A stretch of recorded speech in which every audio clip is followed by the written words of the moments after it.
이제 말싸움은 됐고요, 아버님. 저는 더 드릴 말씀 없으니까 가보세요. 밖에서 힘들게 돈 벌어오는 며느리는 안 보이고 그저 당신 아들만 눈에 차시니 원. 무슨 말씀을 드리겠나요? 이제 그만 가보시라니까요? 예? 너 말이 아직 다 안 끝났는데 어디를 가냐? 뭘 더 얘기하시게요? 전 아무 사이도 아니라니까요? 그러면서 며느리는 휙 돌아서서 나가려다가 다시 걸어서 가까이 오더니 박 씨에게 작은 목소리로 하지만 딱 부러지게 말했습니다. 이건 분명히 아버님이 오해하신 거예요. 그러니까 쓸데없이 일 크게 만들지 마시고 잊으세요. 아셨죠? 그리고 남편한테 이 얘기하시면 저도 제가 어떻게 대처할지 몰라요. 아버님 아들이랑 잘 살아보려던 거 다 관둘 수도 있다고요. 무슨 말인지 아시죠? 이 말과 함께 며느리는 자리를 훅 떠버렸고 박 씨는 뭔가에 얻어맞은 듯 얼얼한 얼굴로 그대로 서 있었습니다. 지금 자신이 대체 무슨 일을 겪은 건지 실감도 나지 않았습니다. 박 씨는 손이 덜덜 떨리는 게 느껴졌습니다. 얼핏 들으면 박 씨가 잘못한 것처럼 느껴지는 상황이었습니다. 올해로 65세인 박형준 씨는 처음부터 뭔가 잘못되었던 아들의 결혼을 두고두고 후회하게 되었습니다. 사실 아들 박정우가 결혼할 여자라며 며느리를 데려왔을 때는 딱히 반대하지 않았습니다. 당시 아들은 평범한 회사원으로 나이가 30세, 며느리는 카페 사장으로 나이는 34세였는데 둘이 손님과 사장으로 만나게 되었다고 했습니다. 며느리 쪽이 연상이긴 해도 특별히 그런 것을 문제 삼거나 편견을 갖지는 않았습니다. 집에 인사 왔을 때도 며느리는 공손한 모습으로 선물을 사왔고 얌전히 차만 마시다 갔습니다. 이때 며느리의 인상은 아들보다 한결 더 어른스럽고 차분한 이미지가 있었습니다.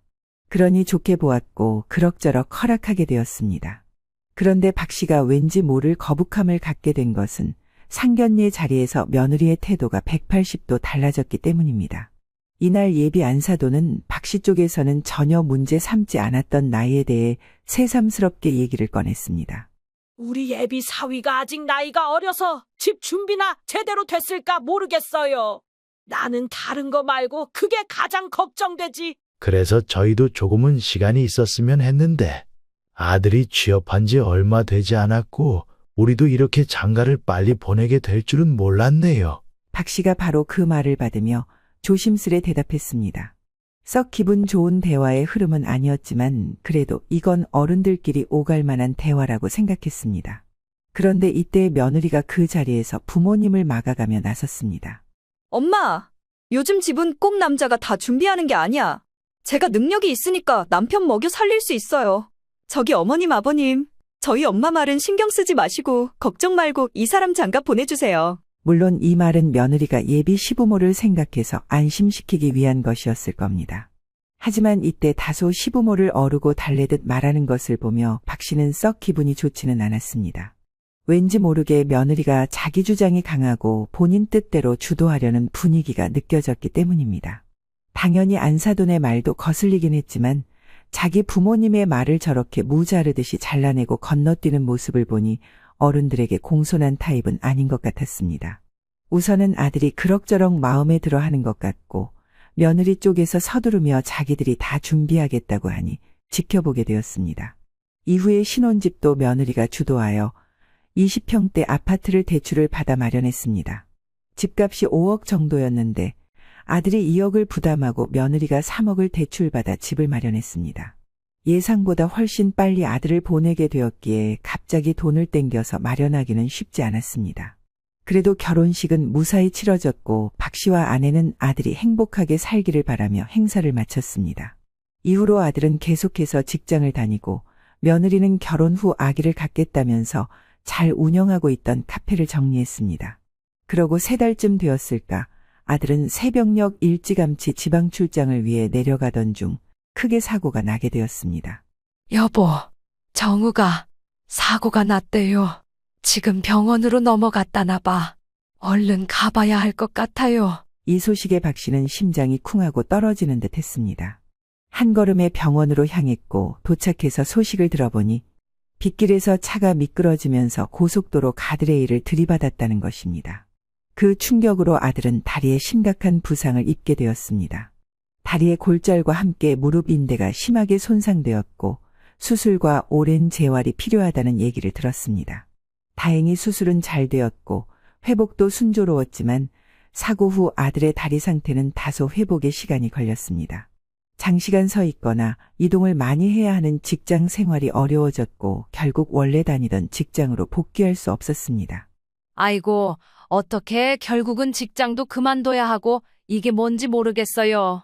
직장 때문에 그렇게 된 건데 크게 책임져주고 보상해주는 것도 시원찮고 우리 정우만 안타깝게 됐네. 그 이후로 아들은 직장을 다시 구하기 위해 많은 노력을 했지만 체력적인 문제와 사고 후유증 때문에 구직 활동이 쉽지 않았습니다. 몇 차례 면접을 보기도 했지만 번번이 불발되었고 시간이 갈수록 아들도 지쳐가는 것처럼 보였습니다. 아무래도 집에서 아들과 시간을 오래 보내게 될 며느리 눈치가 보이기도 했고 박 씨의 아내는 반찬들을 이것저것 해서 갖다 주었습니다. 그전엔 오롯이 아들의 수입으로 생활하다가 멈추게 되었으니 여러모로 신경이 쓰였던 것입니다. 아들은 이 부분에서 안심을 시키긴 했지만 그래도 마음이 편치 않았습니다. 엄마, 이런 거 안 해다 주셔도 돼. 우리 충분히 잘 먹고 잘 지내니까. 근데 일이 너무 안 구해져서 힘들긴 해. 네 마누라는 별 얘기 안 해? 너 믿고 카페며 뭐며 다 정리했다더니 매달 생활비가 지금 없는데 어떻게 지내는 거냐? 당시에 신경이 쓰였던 박 씨는 얼마 들어두었던 예금을 깨서 당장 필요한 생활비를 쓰라면서 1,000만 원을 보태주었습니다. 아껴서 잘 쓰도록 하고 얼른 완전히 다 회복해서 일도 구하고 하자. 그래도 너 아직 젊으니까 얼마든지 길이 있겠지. 저 자식 책임지는 게 그렇게 순탄치가 않은 거야 원래. 결혼하면 너 혼자만의 몸이 아니라고. 아직 자식은 없다만. 그런데 얼마 지나지 않아 며느리는 곧장 자신이 일하겠다며 나섰습니다. 이 사실은 아들을 통해 듣게 되었습니다. 다시 가게 자리를 하나 얻어서 시작해볼까 한대요. 안 그래도 자기는 계속 쉴까 했는데 집에서 쉬면 병이 나는 타입인 것 같다고 하네요. 둘 중 한쪽이라도 빨리 시작하면 좋죠. 아이고 그래. 누구든 얼른 일해서 생계를 책임져야지. 그래, 부부는 그렇게 서로 도우면서 사는 거야. 그래도 며느리가 나이도 있고 생각도 있구나 싶어 박 씨 부부는 잠시나마 안도했지만 그 순간은 그다지 길지 않았습니다. 며느리가 오픈한다는 가게는 부부가 예상했던 카페나 음식점도 아니고 바로 선술집이었기 때문이었습니다. 선술집이라고. 그건 보통 새벽까지 하고 술도 팔고 그러지 않냐? 결혼한 여자가 그런 데에서 밤늦게까지 시간을 보내고 그러면 어떡해? 아버지, 너무 걱정 안 하셔도 돼요. 중간에 알바생도 쓸 거고 이 사람도 아기 가질 거 생각해서 무리는 하지 않겠다고 했어요. 그렇다고는 하지만 박 씨는 솔직히 마음이 썩 놓이지는 않았습니다. 안 그래도 며느리와는 그다지 왕래가 없는 상황이고 아들도 저렇게 쉬고 있는데 돈 벌겠다고 나가 있는 며느리에게 일일이 잔소리를 할 수는 없었습니다. 하지만 안타깝게도 이후로 며느리와 박 씨 부부는 부딪히는 일이 많아졌습니다. 박 씨의 아내가 어느 날 선술집에 들렀다가 얼굴을 잔뜩 찌푸리며 돌아온 것입니다. 왜 그러냐고 물었더니 아주 불편한 장면을 봤다는 것이었습니다. 내가 진짜 너무 기분이 나쁘더라고. 아니, 저녁에 출근해서 새벽에 퇴근을 한다고 하니까 밥이나 잘 먹나 싶어서 여기 시장 김밥이랑 이것저것 사갖고 갔단 말이에요. 근데 며느리가 가게 남자 손님들이랑 너무 친근하게 앉아 있는 거야. 누가 보면 결혼한 여자인지도 모르게 애인들 만나듯이 다정하게 있더라고. 걔가 아무리 부침성이 좋다지만 이건 아니잖아요. 뭐라고? 당신이 예민한 게 아니고 진짜로 그랬어? 그렇다니까요. 게다가 며느리도 내가 오니까 너무 놀랬던지 얼른 그 자리에서 일어나더라고. 어머니라고 하니까 옆에 있던 남자들도 스르륵 옆으로 빠지는데 기분이 영 좋지 않았어요. 그런데 문제는 거기서 아내와 며느리의 마찰은 끝나지 않았던 것입니다. 박 씨의 아내의 성격은 아들에 관해서는 웬만해서 할 말은 하는 편이었습니다. 그래서 이전 상견례 때도 되도록 말을 조심하도록 했고 웬만한 건 박 씨가 대신 나서서 해결했던 것이었습니다. 그런데 이날은 박 씨가 곁에 있지 않았고 아내는 며느리의 모습에 오죽 화가 났던지 며느리를 불러내 이야기를 했다고 합니다. 예, 너 말이야. 그래도 그렇지 이렇게 남자 손님들하고 너무 스스럼 없는 거 아니냐? 아무리 장사라도 결혼한 여자가 너무 선도 없이 어울리니까 보기가 좋지 않다. 그런데 이때 며느리는 눈살을 찌푸리며 대답했습니다. 어머니, 무슨 말씀이세요? 장사라는 게 사람과 어울리면서 하는 건데 너무 빡빡하게 말씀하시네요. 전 단순히 손님들과 친해지려는 건데요. 그래도 여자 입장에서 남자 손님들과 너무 가깝게 지내면 사람들 보는 눈도 있고 조금 더 조심하면 좋겠다. 너무 가까이 붙어서 웃고 떠드는 게 보기 좋은 모습은 아니야. 그러면 어머니, 저보고 대체 어떻게 하라는 건가요? 가게를 하는데 손님들한테 잘해주지 말고 그냥 멀리 떨어져서 조용히 장사하라는 말씀이세요? 그러면 가게 다 말아먹으라는 소리죠? 예, 내가 언제 그렇게 말했니? 그건 아니지만 조금만 신경 써서 할 수 있잖아. 박 씨의 아내는 이때 매우 많이 당황했습니다. 생각보다 며느리가 너무 공격적으로 대답했기 때문입니다. 마치 며느리는 이제 앞으로 다시 찾아오지 않았으면 좋겠다는 투로 매우 날석에 반박했다고 합니다. 어머니, 그러면 차라리 가게 문 닫으라고 하시던가요. 어디까지나 저도 먹고 살려고 하는 건데 이런 잔소리만 하시면 제가 어떻게 해야 하나요? 남편도 집에서 백수처럼 지내고 있는데 제가 벌어오는 돈으로 살림을 꾸려가고 있잖아요. 아니, 내가 뭐라고 하더냐? 그냥 그런 것만 좀 조심하라고 했지? 언제 그렇게까지 말했어? 그러면 대안을 주시던가요.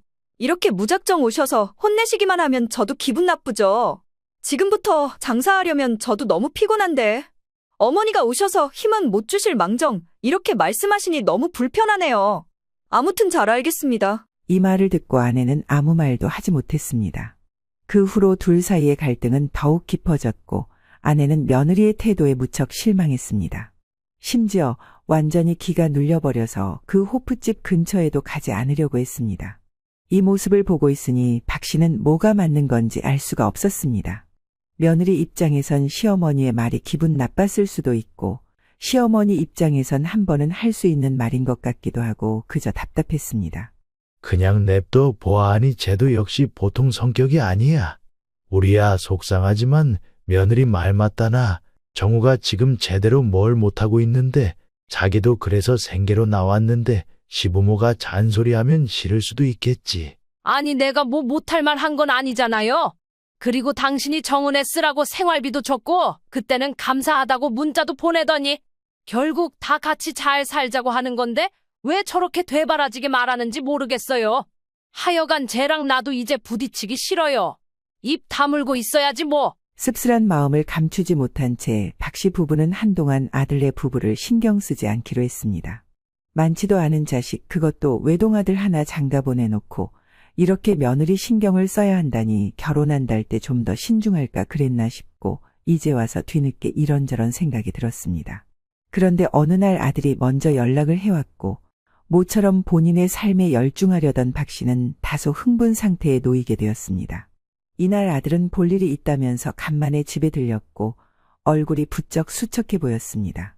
그리고 평소와 달리 한숨이 잦아지더니 박 씨에게 조심스레 말을 꺼냈습니다. 아버지, 혹시 한약 좀 지어주실 수 있을까요? 예전에 아버지가 자주 다니시던 그 유명한 재래시장 쪽 한약방 있잖아요.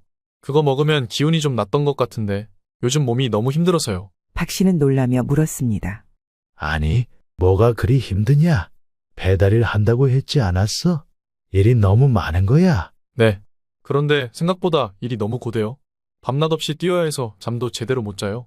쉬지 않고 계속 하다 보니 졸 때도 있고 수술한 부위는 많이 나아지긴 했지만 그래도 체력이 전체적으로 떨어진 것 같아요. 이 말에 아내도 이상하게 생각하며 물었습니다. 아니, 네가 지금 그렇게까지 무리하면서 해야 될 이유가 뭐가 있어? 몸 완전히 회복할 때까지 일단은 쉬엄쉬엄 하기로 했잖아. 네 마누라도 일하고 있는데 그러다가 수술한 곳 덧나면 어떡하려고 그래? 아들은 고개를 숙이며 한참 뜸을 들이더니 결국 말했습니다. 사실 지금 일을 하지 않으면 안 될 상황이라서요. 이 사람 가게 확장을 하느라 대출을 좀 받았어요. 우선은 제 이름으로요. 그 말에 박 씨와 아내는 눈이 휘둥그레졌고 아내가 다급히 물었습니다. 뭐? 네 이름으로 대출을 받았다고? 이 녀석아, 너 그렇게 대뜸 대출을 받아버리면 어떡해? 우리한테 물어보기라도 했어야지. 아들은 피로감이 가득한 얼굴로 대답했습니다. 우선은 생활비는 아버지가 주신 거 잘 쓰고는 있긴 하지만 그것도 갚아야 하고 그리고 와이프도 지금 가게에 자신이 있어서인지 제대로 하고 싶다고 하더라고요. 근데 아무래도 돈이 많이 들어서. 잠깐만, 그래서 얼마나 받은 건데? 다시 말해봐. 그러자 아들은 당혹스러운 얼굴로 떠듬떠듬 답했습니다.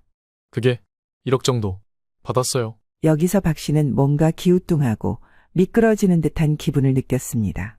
1억이라니 아들을 장가 보내면서 집에 보태준 돈이 2억이었는데 지금 직장도 뚜렷하지 않은 아들을 상대로 대출을 받아서 가게 확장을 시키다니 이건 너무 말도 안 되는 상황이었습니다.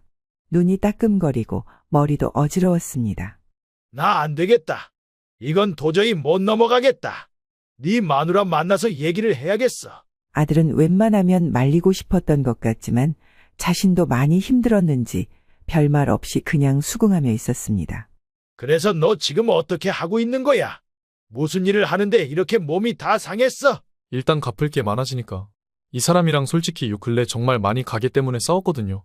구직하는 기간이 길어지니까 자기 혼자 버는 게 부담되는 것 같기도 하고 그냥 이거저거 다 시끄러워서 그리고 은근히 제가 대출받았으면 하는 분위기라 그래서 받았어요. 박 씨는 곧장 전화를 걸어 며느리에게 따졌습니다.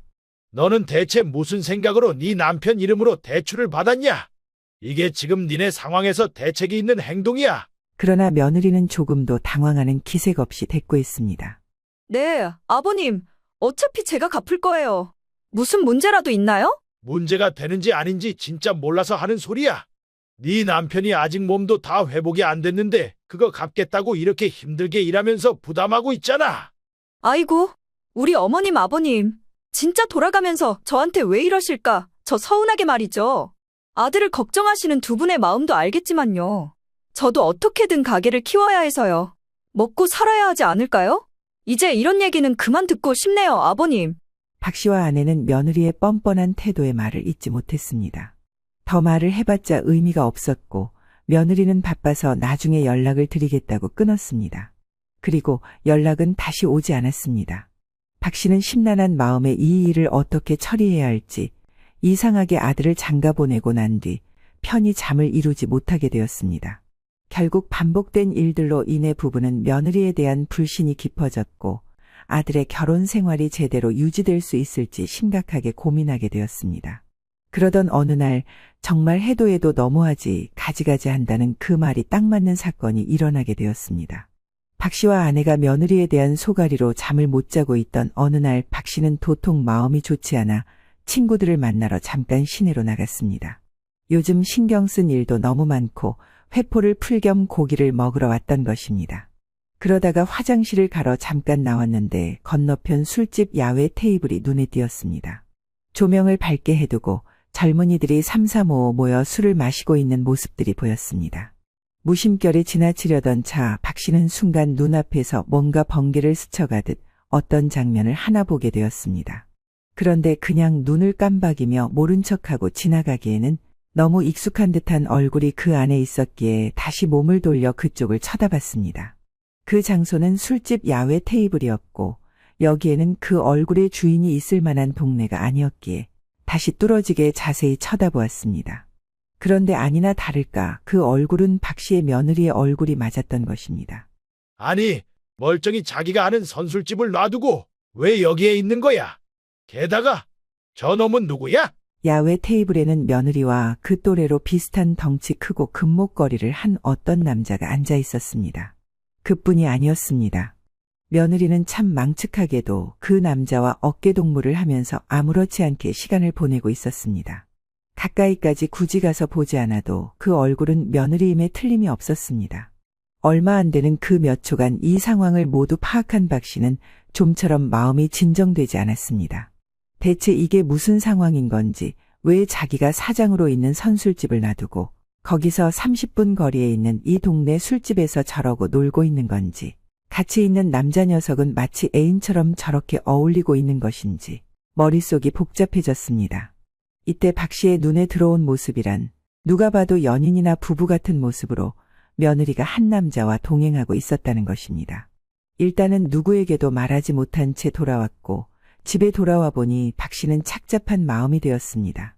집 앞에는 한창 배달로 힘들어하는 아들을 위해 주문해둔 한약 박스가 도착해 있었기 때문입니다. 잘 포장되어 빽빽하게 들어찬 한약 박스 상자를 보고 있으려니 박 씨는 아들에 대한 여러 가지 감정이 휩싸였습니다. 아들이 멀쩡한 회사를 다니고 적응하려던 무렵 예상치 못한 시기에 결혼을 했고 그래서 잘 사나 했더니 그게 아니었죠. 돌연 사고가 나서 직장을 그만두게 되고 그걸 도와준답시고 며느리가 가게를 차리더니 이후로는 오늘 저런 모습으로 며느리가 보니 눈에 띄게 된 것입니다.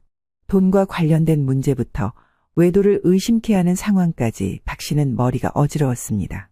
한약 팩 하나하나를 괜히 만져보는 동안 앞으로 이 약들을 먹고 힘을 내야 할 안쓰러운 아들의 모습이 겹쳐졌습니다. 아무래도 안 되겠다 싶었고 일단 아무에게도 이 사실을 알리지 않은 채 박 씨는 그대로 며느리의 가게로 직행했습니다.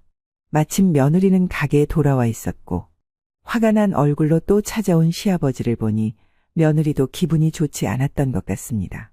아버님, 무슨 용건으로 오신 거예요? 저 지금 한창 바쁜 시간인데. 잠깐 나와봐라. 여기서 할 얘기가 아니다. 박 씨는 며느리를 데리고 나와서 가게 골목에 서서 물었습니다. 너 아까 저쪽 동네 사거리 술집 앞에서 있는 걸 봤다. 웬 남자 녀석이랑 다정하게 어깨동무를 하고 있던데 대체 그게 뭐냐? 그러자 며느리는 순간 놀란 표정을 지었지만 이내 다시 얼굴을 풀며 말했습니다. 아버님, 무슨 생각을 하고 여기에 오신 거예요? 뭘 잘못 보신 것 같은데. 아무튼 아니에요. 대체 무슨 생각을 하시는 건지. 내가 뭘 잘못 봤다는 거냐? 너 돈 좀 벌고 어쩌고 한다고 그렇게 네 아들이랑 네 시부모까지 이렇게 무시하는 거 아니다. 내가 분명히 봤다고 금목걸이한 남자 녀석이랑. 그런데 때마침 그 남자가 가게 입구로 걸어 들어오는 것을 보았습니다. 저 녀석 아니냐? 그러자 며느리는 슬쩍 눈치를 보더니 다시 말했습니다. 아니, 저 녀석이라니요. 저분은 우리 건너편 순대국집 사장님이에요, 아버님. 여기 맛집거리 상인회에서 친해졌고 가게 때문에 할 얘기가 있어서 만난 거라고요. 너 나를 바보로 아는 거냐? 그냥 그렇게 만나는 상인끼리 어깨동무를 하고 그렇게 누가 봐도 애인 사이로 보이게 걸어다녀. 내가 직접 봤다고. 그러자 며느리는 오만상을 찌푸렸고 몹시 짜증스럽다는 표정을 지었습니다. 어머, 같이 일하는 사람끼리 좀 얘기도 하고 친하게 지낼 수도 있죠. 왜 그렇게 저를 몰아가시는 거예요? 그렇게 선술집 뒷골목이 시끄러워지자 가게 안에서 직원이 나오고 그 뒤를 따라 아까 그 금목걸이 사장도 나와서는 이쪽을 흘깃 들여다보았습니다. 그러자 며느리는 일단 손짓을 하며 그들을 안으로 들여보냈고 박 씨를 노려보며 말했습니다. 뭘 하던 마음대로 해보세요. 저는 정말 떳떳하거든요. 진짜, 저는 너무 억울하네요, 정말. 어떻게 억울하다는 소리가 나오냐? 너야말로 밖에서 일하고 있는 네 남편 두고 이러는 게 말이 돼? 며느리는 돌연 표정을 수그리더니 불쌍한 척 목소리를 낮추면서 말했습니다. 돈 못 벌어오는 남편 대신해서 제가 이렇게 힘들게 일하고 있는데 아버님은 왜 그렇게 저를 모함하세요? 저 너무 억울하고 서럽네요. 언제 저더러 잘하고 있다고 칭찬은 해주신 적이 있나요? 박 씨는 너무 기가 막혀 하늘이 노래지는 것 같았습니다. 칭찬이라니? 칭찬 같은 소리를 네가 할 때냐 지금? 네 남편이 어디 돈을 벌기 싫어서 저러고 있어. 그러면 너는 그런 남편 이름으로 대출을 1억씩 받아놓고 지금 밤낮으로 저렇게 배달이라고 아파서 약까지 지어먹는데 그건 우스워 보여. 그러자 며느리는 다시 오만상을 찌푸리더니 이번에는 손짓을 박 씨에게 하는 겁니다. 이제 말싸움은 됐고요, 아버님. 저는 더 드릴 말씀 없으니까 그만 가보세요. 밖에서 힘들게 돈 벌어오는 며느리는 안 보이고 그저 당신 아들만 눈에 차서는 원. 이제 그만 가보시라니까요? 예? 너 말이 아직 다 안 끝났는데 어디를 가냐? 뭘 더 얘기하시게요? 전 아무 사이도 아니라니까요? 그러면서 며느리는 휙 돌아서서 나가려다가 다시 걸어서 가까이 오더니 박 씨에게 작은 목소리로 하지만 딱 부러지게 말했습니다. 이건 분명히 아버님이 오해하신 거예요. 그러니까 쓸데없이 일 크게 만들지 마시고 잊으세요. 아셨죠? 그리고 남편한테 이 얘기하시면 저도 제가 어떻게 대처할지 몰라요. 아버님 아들이랑 잘 살아보려던 거 다 관둘 수도 있다고요. 무슨 말인지 아시죠? 이 말과 함께 며느리는 자리를 훅 떠버렸고 박 씨는 뭔가에 얻어맞은 듯 얼얼한 얼굴로 그대로 서 있었습니다. 지금 자신이 대체 무슨 일을 겪은 건지 실감도 나지 않았습니다. 며느리의 부적절한 행동을 보고 지적했고 야단을 치고 다시는 그런 일을 하지 못하도록 약속을 받아내고 이후의 일들을 어떻게 하면 좋을지 고민해 보려고 했습니다. 하지만 지금 상태는 한 발짝도 나아가지 못한 상황이었던 겁니다. 야단치고 대책을 세우기는커녕 외려 며느리는 당당하게 나오며 박 씨를 윽박질렀습니다.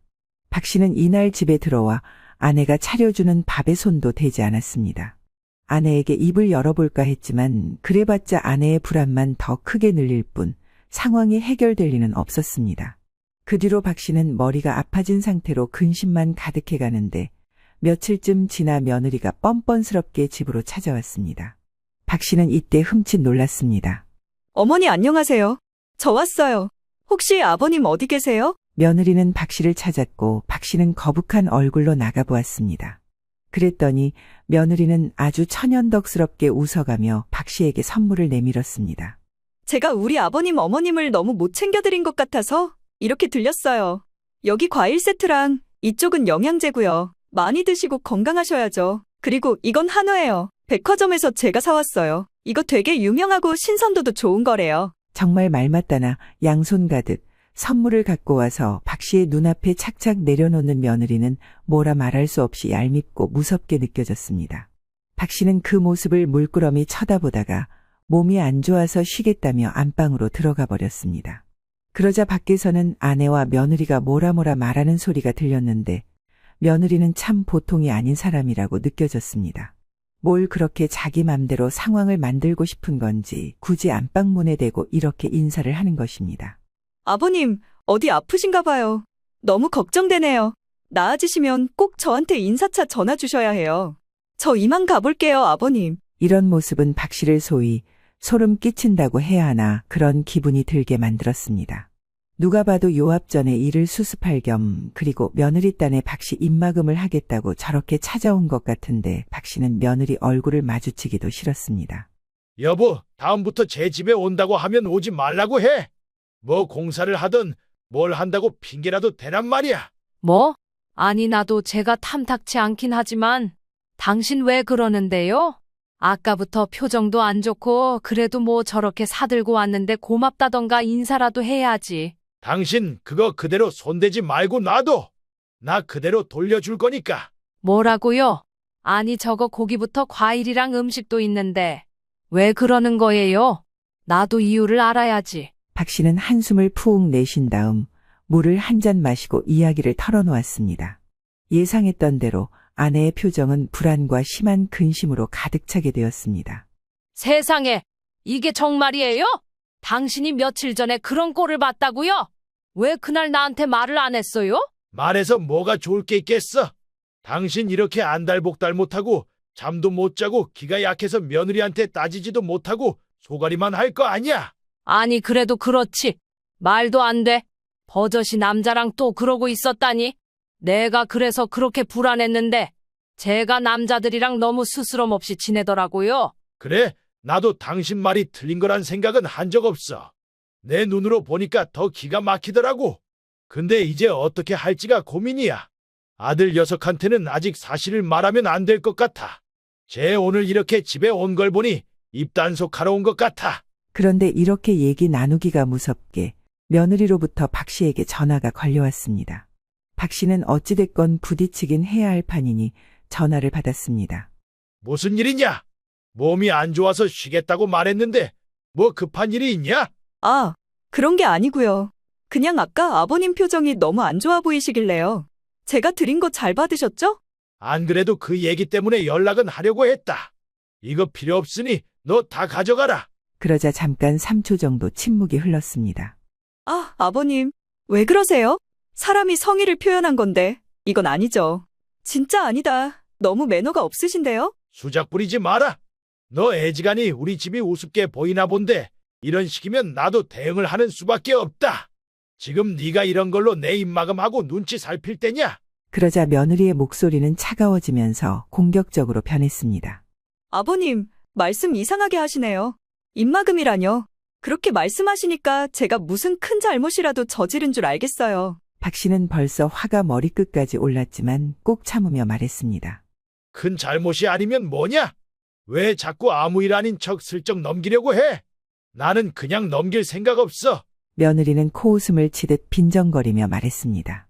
어머, 너무 무섭네요, 아버님. 근데 아버님도 지금 전혀 유리하신 상황 아니시거든요. 그렇게 일방적으로 찾아와서 며느리한테 윽박지르고 증거도 없이 나쁜 사람 취급하신 거예요. 그거 저 괴롭히는 거예요. 그리고 저도 가만히 있을 생각 없어요. 박 씨는 당황하며 한숨을 내쉬었습니다. 네가 뭘 어떻게 할 수 있는데? 며느리는 조용히 그러나 확고하게 대답했습니다. 이런 식이면 저 아버님 아들이랑 못 살아요. 계속 이렇게 몰아붙이실 거면 그건 두고 보자고요. 박 씨는 손이 덜덜 떨리는 게 느껴졌습니다. 얼핏 들으면 박 씨가 잘못한 것처럼 느껴지는 상황이었습니다. 며느리 본인도 떳떳지 않은 주제에 저렇게 몰아가는 것입니다. 아무튼 제 말 무슨 말인지 아시겠죠? 이렇게 세게는 안 나가려고 했는데 아버님이 자꾸 고집을 부리시니까요. 제가 신경 쓸 일 만들지 말아주세요. 그리고 선물은 굳이 안 받으신다니까 그대로 모아두세요. 남편더러 찾아가라고 할 테니까요. 박 씨는 너무 화가 나서 전화를 끊어버렸고 그대로 주저앉았습니다. 외려 며느리에게 이렇게 말을 듣고 나니 어찌할 바를 몰랐던 것입니다. 이 사실을 아내에게 털어놓고도 둘은 옴짝달싹 못하던 중에 안 되겠다 싶었는지 박 씨는 친구에게 전화를 걸었습니다. 영환이 너 사위가 변호사라고 했지? 나 상담 좀 하자. 박 씨는 조심스럽게 운을 뗐습니다. 친구는 다소 난감한 얼굴로 대답했습니다. 무슨 일이야? 사위가 변호사긴 해도 그렇게 아무 때나 불러다가 물어보는 건 좀 그래. 무엇 때문에 그러는데? 박 씨는 숨을 고르며 답답한 속내를 털어놓았습니다. 며느리 하나 잘못 들여서 지금 집안 꼴이 엉망이야. 얘가 보통 사고를 친 게 아니거든. 마음은 굴뚝같이 이혼시키고 싶은데 이게 맞나 싶기도 하고 혹시 법적으로 우리한테 유리한 게 뭐가 있을지 알고 싶어서 말이야. 결국 며칠 후 친구가 자리를 마련해 주었고 박 씨는 처음으로 이런 부분에 대해 법적으로 누군가에게 조언을 얻게 되었습니다. 중간에 마음이 불편한 것도 있고 여전히 숙제로 남아있는 내용들이 있었지만 그래도 여기까지 온 이상 이제 뒤로 돌아갈 수는 없었습니다. 그리고 아들을 불러들였는데 여러모로 많이 힘든 건지 이전에 왔을 때보다 더 지쳐 보였습니다. 아들은 이제 한계라는 듯 말을 꺼냈습니다. 아버지, 저도 솔직히 이제 이게 결혼 생활인지 잘 모르겠어요. 벌써 집에서는 서로 말도 안 하고 문자로만 통보식으로 얘기하고 그게 지금 몇 달이 지났어요. 며칠째 집에도 잘 안 들어오고 살림도 다 제쳐둔 채 가게 핑계만 대고요. 여기까지 들어보니 이미 아들도 마음의 준비가 되었을 것 같아 박 씨는 그간의 일들을 다 털어놓기로 했습니다. 며느리가 외간 남자와 스스럼 없이 지내는 모습을 목격한 일 등 여러 정황을 말했습니다. 아들의 얼굴은 찌푸려지더니 그러면서 뭔가 짚히는 게 있다는 듯 다시 냉정한 얼굴로 돌아왔습니다. 저도 그런 생각을 안 해본 건 아닌데 아버지가 먼저 그런 부분을 알게 되시다니 좀 민망하고 죄송하네요. 이상한 구석이야 많았죠. 핸드폰 비밀번호도 걸어두고 집에도 늦게 들어오고 의심하려면 할 수도 있었어요. 근데 저는 워낙 대출 때문에 정신이 없어서 신경을 못 썼는데 진짜 착잡하네요, 아버지. 박 씨는 아들을 가만히 바라보며 고개를 끄덕였습니다. 아들은 한숨을 내쉬며 고개를 숙였습니다. 아버지, 저도 더는 이렇게는 못 살아요. 증거를 좀 찾아볼게요. 보통 아닌 사람이고 적당히 대처해서는 안 될 거예요. 그러고 얼마가는 아들과 조용히 앞일에 대해 준비를 했고 2주 정도 지나 박 씨는 근처 카페로 며느리를 불러냈습니다. 내가 왜 불렀는지 알겠지? 니네 이제 그만 이혼해라. 너도 생각은 했을 거 아니냐? 뭐라고요? 아니 다짜고짜 불러내서 무슨 말씀이세요? 지금 저희 부부끼리는 아무것도 얘기한 게 없어요. 얼굴 안 보고 얘기도 안 하고 남처럼 산지 몇 달 됐다면서 새삼 보고 뭘 얘기하냐? 이거 네 남편이 우리한테 보내준 거다. 네가 확실하게 누구를 만나고 다니고 있다는 걸 알았다고 하더구나. 아들은 며느리의 차 블랙박스 속 증거를 찾았고 그걸 아버지 쪽에 간단하게 요약해서 보냈습니다. 정우가 직접 주차장 내려가서 네 차에 녹화된 블랙박스를 확인했고 내가 걱정했던 그 이상한 사장놈과 대화가 다 녹음돼 있다더라. 대충 들어도 애인 사이 같다고 하더만. 뭐 그렇게 너는 지금 할 말이 많냐? 우리한테 하지 말고 억울하면 재판하면서 말을 하던지 해. 재판이라뇨? 그게 무슨 말이에요? 보나마나 네가 우리 아들과의 이혼에서는 잡아떼고 말장난할 게 뻔하니 남의 힘을 빌려야지 뭐. 그리고 하나 더 얘기해주마. 네가 말하던 그 사장 녀석 그 순대국집도 그 녀석네 처가에서 내준 거라며. 너나 그 녀석이나 결혼한 것들이 참 겁이 없다. 여기서 며느리는 자리를 박차고 일어나 얼굴이 벌개져서 물었습니다. 잠깐 이게 무슨 말이에요? 아버님 대체 무슨 짓을 벌이신 거예요? 설마 김 사장님네 가게에 가서 이상한 짓 하신 거 아니죠? 네가 상상한 게 맞다. 나는 그 집 여사장님, 그니까 그 사장 녀석 부인이자 그 순대국 가게 주인한테 사정을 다 말했어. 말하기도 민망스럽지만 그쪽 남편과 우리 며느리랑 좀 잘못된 사이 같다고 말이다. 말하자마자 그 여사장은 단박에 알아듣던데 너를 의심하고 있었다던데 이미 그쪽에 들킨 적이 몇 번 있었다며. 이거 참 재밌는 일 아니냐? 며느리는 손을 부들부들 떨며 앉지도 일어서지도 못한 채 어정쩡하게 서서 이제 박씨 부부가 아닌 앞으로 자기의 미래를 어찌해야 할지 심각하게 고민하는 듯 보였습니다. 그러더니 냅다 소리를 지르고 난리를 피워 카페 주인이 쫓아와 말릴 정도였습니다. 아, 이게 뭐야? 뭘 안다고 지금 일을 질러놔요? 당신들이 뭘 안다고? 진짜 그런 거 아니라니까? 지금 이혼이 문제가 아니라. 아니, 그 집 여편네가 얼마나 억센데 진짜 아버님 미치신 거 아니에요? 며느리가 저렇게 난리를 치는 건 당연한 일이었습니다. 아들과의 사이에서도 상간소송을 걸리게 생겼고 저쪽 그 잘났다는 순대국집 사장네 아내도 며느리를 상간녀로 소송을 걸게 생긴 판이었으니까요. 며느리가 뭐라고 악을 쓰건 간에 박 씨는 할 말을 다 전하고 자리를 떴습니다. 그리고 아들은 짐을 적당히 싸서 집으로 돌아와 얼마간 박 씨 부부와 함께 지내게 되었습니다. 결국 며느리는 본인이 우려했던 모든 양쪽 소송에 걸려 난리가 났고 그쪽 친정에서는 우리 아들을 어떻게든 구슬려서 한쪽 소송이라도 좀 거두고 싶었던 모양이지만 아들은 관계를 대차게 끊어버렸습니다. 아버지, 나 얼마간은 쉬어야 할 것 같아요. 결혼하고 내내 너무 시달려서 안정이 필요해요. 더 이상 이 사람이랑 이 집안과 엮이기 싫네요. 아들은 이혼을 하면서 재산은 원래대로 다시 나눠 가져갔고 상간 위자료도 어느 정도 받게 되었으며 며느리가 아들 이름으로 받았던 대출까지 전부 환수하게 되었습니다. 며느리는 이 과정에서 모든 것을 잃고 모처럼 확장시켰던 선술집도 유지할 수 없게 되었습니다.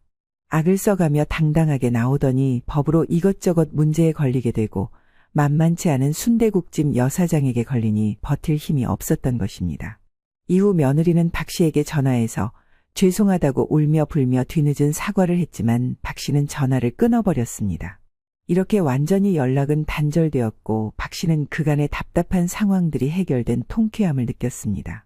그리고 얼마간 휴식을 취했던 아들은 이혼하면서 나눈 재산들을 갖고 음식점을 하나 열게 되었습니다.